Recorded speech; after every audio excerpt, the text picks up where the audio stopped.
Assalamualaikum warahmatullahi wabarakatuh. Perkenalkan, nama saya Julia Rizky Pratiwi, NIM 06141282025047 dari Program Studi Pendidikan Guru Pendidikan Anak Usia Dini, Fakultas Keguruan dan Ilmu Pendidikan Universitas Sriwijaya. Baiklah, di video kali ini saya akan memenuhi tugas sejarah dan perkembangan pendidikan yang diempu oleh Ibu Dr. Anda Sri Sumarni MPD dan Ibu Mayumi Rantina MPD. Baiklah, di video kali ini saya akan menjelaskan tentang sejarah pendidikan pada masa Orde Lama, yaitu pada tahun 1959 sampai 1966. Selamat menyaksikan. Sejarah dan perkembangan pendidikan. Sejarah pendidikan pada masa Orde Lama. Sejarah pendidikan masa Orde Lama tahun 1959 sampai 1966. Orde secara harfiah dapat diartikan zaman atau masa. Secara konseptual, Orde Lama biasanya diartikan sebagai zaman pemerintahan Presiden Soekarno yang berlangsung sejak tahun 1959 hingga 1965, yaitu sejak diumumkan Dekret Presiden 5 Juli 1959 sampai dengan digantikannya Soekarno oleh Soeharto melalui Surat Perintah 11 Maret 1965 yang selanjutnya dikenal sebagai Super Semar Pendidikan pada masa Orde Lama, terutama difokuskan antara 1950 sampai 1966.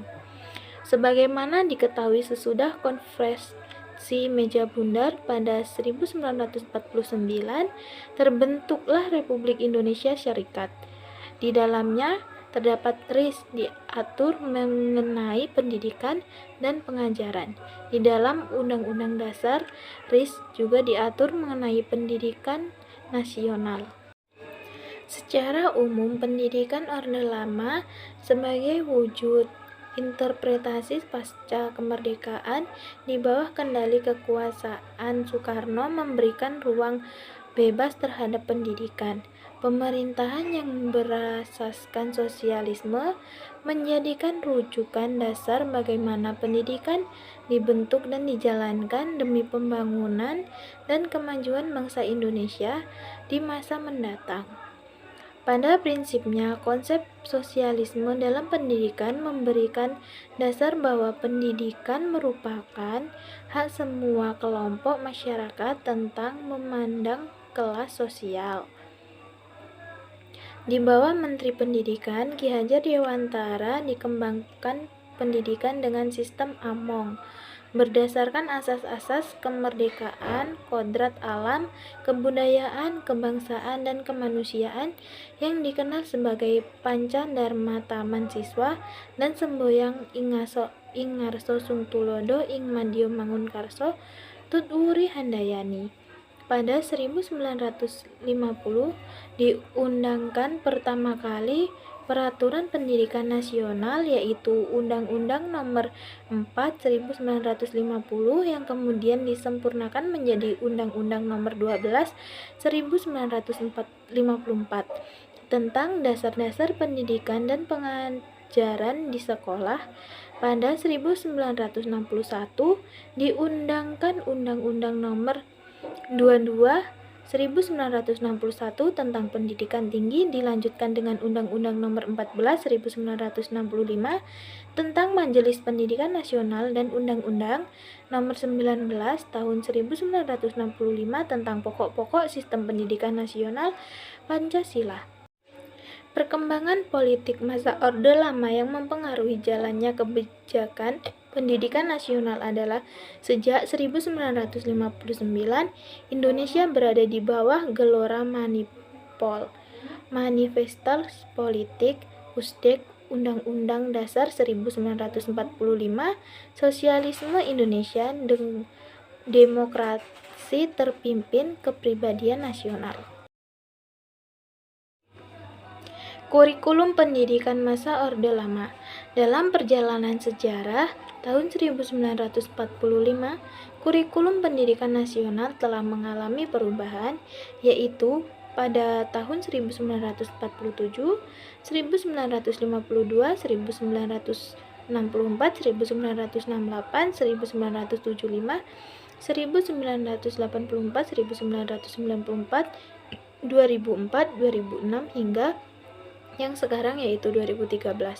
Perubahan tersebut merupakan konsekuensi logis dari terjadinya perubahan sistem politik, sosial budaya, ekonomi, dan iptek dalam masyarakat berbangsa dan bernegara. Sebab kurikulum sebagai seperangkat rencana pendidikan perlu dikembangkan secara dinamis sesuai dengan tuntutan dan perubahan yang terjadi di masyarakat. Semua kurikulum nasional dirancang berdasarkan landasan yang sama, yaitu Pancasila dan Undang-Undang Dasar 1945. Perbedaannya pada penekanan pokok dari tujuan pendidikan serta pendekatan dalam merealisasikannya. Kurikulum pada era Orde Lama dibagi menjadi 3 kurikulum diantaranya yaitu 1. Rentang tahun 1945 sampai 1968. Kurikulum pertama yang lahir pada masa kemerdekaan memakai istilah dalam bahasa Belanda Leerplan, artinya rencana pelajaran. Perubahan arah pendidikan lebih bersifat politis dari orientasi pendidikan Belanda ke kepentingan nasional, sedangkan asas pendidikan ditetapkan Pancasila.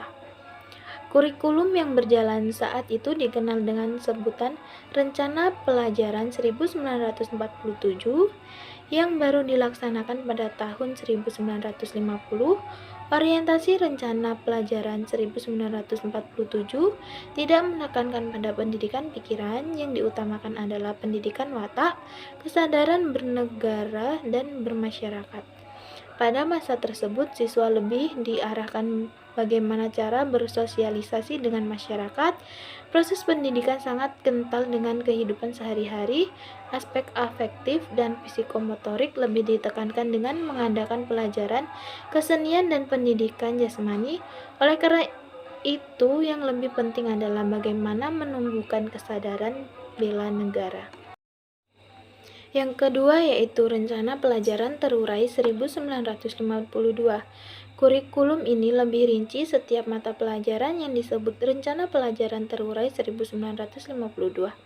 Silabus mata pelajarannya jelas sekali, dan seorang guru mengajar suatu mata pelajaran. Pada masa ini memang kebutuhan peserta didik akan ilmu pengetahuan lebih diperhatikan, dan satu mata pelajaran lebih dirincikan. Namun dalam kurikulum ini siswa masih diporsikan sebagai objek karena guru menjadi subjek sentral dan pentransferan ilmu pengetahuan.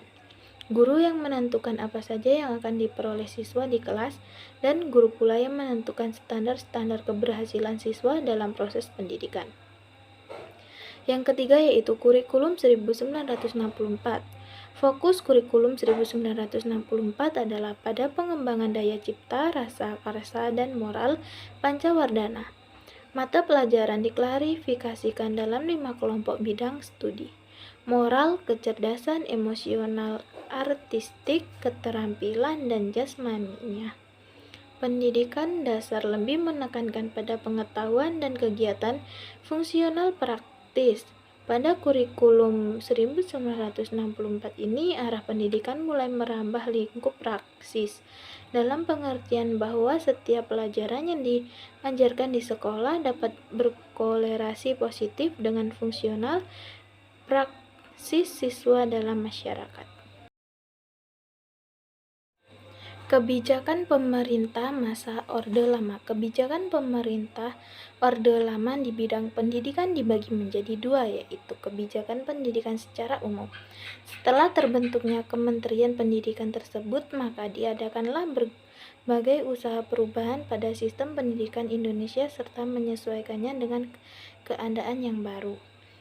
Yang pertama yaitu kesempatan belajar yang diberikan kepada masyarakat Indonesia. Yang kedua yaitu landasan ideal pendidikan Indonesia. Yang ketiga tujuan pendidikan Indonesia. Dan yang keempat yaitu sistem persekolahan di Indonesia. Yang kedua yaitu kebijakan yang terkait dengan pendidikan Islam madrasah secara khusus kebijakan pemerintah Orde Lama yang memberikan perhatian terhadap pesantren dan madrasah baru dimulai diberikan ketika Badan Pekerja Komite Nasional Indonesia Pusat BPKNIP 22 pada tanggal 27 Desember 1945 menyampaikan rekomendasi kepada pemerintah. Ketentuan-ketentuan lain tentang pengelolaan lembaga pendidikan agama yang juga direkomendasikan oleh Badan Pekerja Komite Nasional Pusat tersebut sebagai berikut. 1. Pelajaran agama dalam semua sekolah diberikan pada masa jam pelajaran sekolah. Yang kedua yaitu para guru dibayar oleh pemerintah. Yang ketiga, pada sekolah dasar pendidikan ini diberikan mulai kelas 4. Yang keempat, pendidikan itu diselenggarakan seminggu sekali pada jam tertentu. Yang kelima, para guru diangkat oleh Departemen Agama. Yang keenam, para guru agama diharuskan juga cakap dalam pendidikan umum. Yang ketujuh, pemerintah menyediakan buku untuk pendidikan agama. Yang kedelapan, diadakan latihan bagi guru-guru agama. Yang kesembilan yaitu kualitas pesantren dan madrasah harus diperbaiki.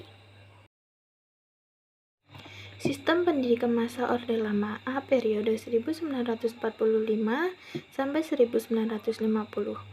Sistem pendidikan yang berlaku sejak tahun 1945 sampai 1950 adalah sebagai berikut. 1. Pendidikan rendah. Pendidikan yang terendah di Indonesia sejak awal kemerdekaan yang disebut dengan sekolah rakyat. Lama pendidikan semula 5 tahun menjadi 6 tahun. 2. Pendidikan guru. Dalam periode antara tahun 1945 sampai 1950 dikenal 3 jenis pendidikan guru, SGB, SGC, SGA. Yang ketiga yaitu pendidikan umum. Ada 2 jenis pendidikan umum yaitu sekolah menengah pertama SMP dan sekolah menengah tinggi STM.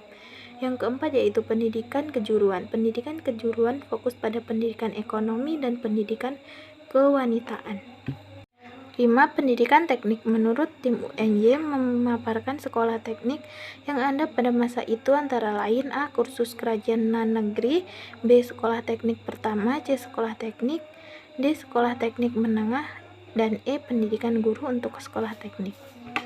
Yang keenam yaitu pendidikan tinggi periode 1945 sampai 1950. Kesempatan untuk meneruskan studi pendidikan tinggi semakin terbuka lebar bagi warga negara tanpa syarat.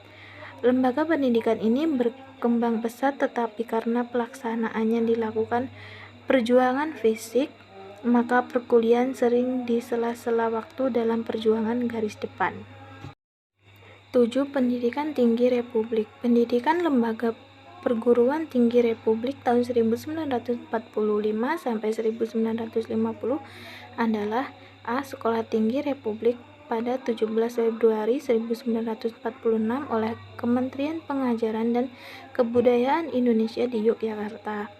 B. Balai Perguruan Tinggi Gadjah Mada didirikan pada 3 Maret 1946 oleh Yayasan Balai Perguruan Tinggi Gadjah Mada yang terdiri dari Fakultas Hukum dan Fakultas Kesusteran di Yogyakarta. Yang C. Perguruan Tinggi Kedokteran dan Kedokteran Gigi didirikan pada Februari 1946 di Malang.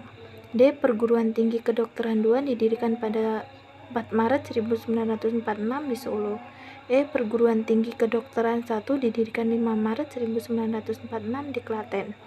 F. Fakultas Pertanian dan Fakultas Farmasi berdiri pada 27 September di Klaten. Semua perguruan tinggi yang tercantum pada nomor 4, 5, dan 6 berada di bawah Balai Perguruan Tinggi Republik Indonesia di Klaten.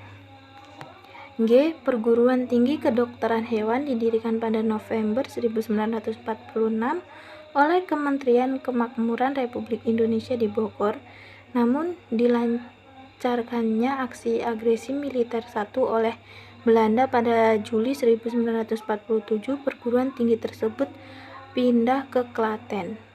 Yang ke-8 yaitu pendidikan tingkat tinggi pendudukan Belanda. B. Periode 1950 sampai 1966. Pada periode ini difokuskan antara kurun waktu 1950 sampai 1966. Seperti diketahui, sesudah KMB pada 1949 terbentuk Republik Indonesia Serikat (RIS). Di dalam RIS diatur mengenai pendidikan dan pengajaran. Di dalam Undang-Undang Dasar RIS juga diatur tentang pendidikan nasional. Memiliki kebijakan pendidikan nasional di era ini dimulai dari pasal 30 Undang-Undang Dasar 1950 Republik Indonesia, diantaranya yaitu 1. Tiap-tiap warga negara berhak mendapatkan pengajaran. Yang kedua yaitu memiliki pengajaran yang akan diikuti adalah bebas. Yang ketiga yaitu mengajar adalah bebas dengan tidak mengurangi penguasaan yang dilakukan terhadap itu menurut peraturan undang-undang.